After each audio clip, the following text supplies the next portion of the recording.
Hello everyone, RBY here, and welcome to another World of Tanks tank review.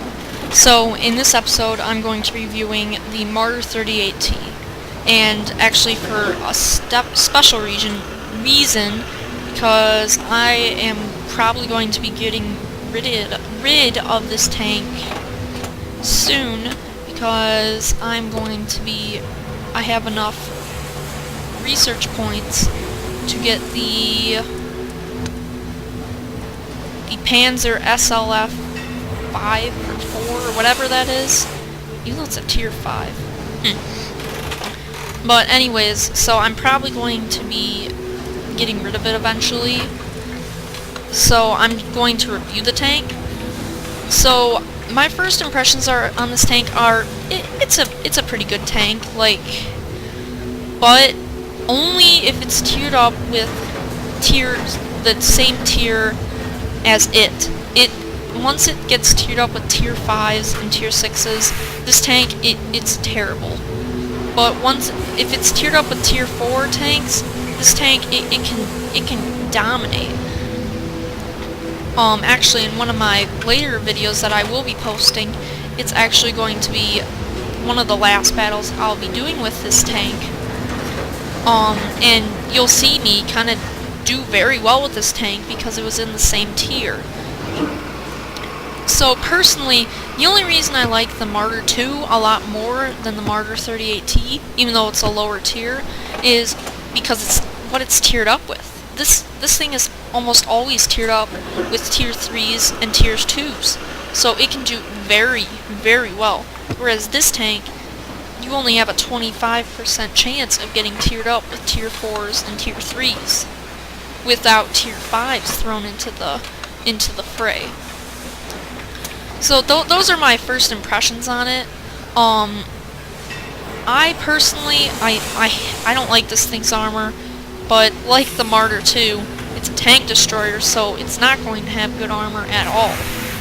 Its gun is very good. I really like this gun, but only against tier 4s and tier 3s.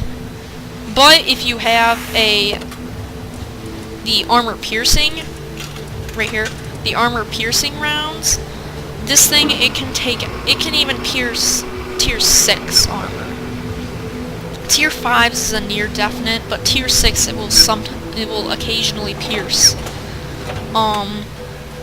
It doesn't have a ton of crew like the Lee does. It has a commander, a driver, a radio operator, and a loader. So basically the basic amount of guys. And if I look on its information, okay, hit points 270. That's not good. Well, it's not very good, but it is a tank destroyer, and that's going to be the same thing for the hull armor. That's very bad for tier 4, but it's a tank destroyer. At standard shell damage and standard shell penetration, that is very good for a tier 4. It may not seem good for others, but it's very good for a tier 4. Gun traverse speed, just like the Marder 2, it doesn't really matter because the gun only can traverse at 45-degree angles, so it barely has to traverse at all. The engine power, that is actually decently well for a tank destroyer because it's not meant to be a scout tank. Like against a tank like the Lukes, a Lukes could beat it even with the crappiest engine it has. Even if this thing had the best engine, but it's not a scouting tank, so it doesn't really matter. And same thing with the speed limit. The traverse speed is it's okay. That's like one of the only things that I would say this thing could improve is its traverse speed and armor, but it's a tank destroyer. Because it does not turn at the fastest like I would think it would. So, yeah. What is this?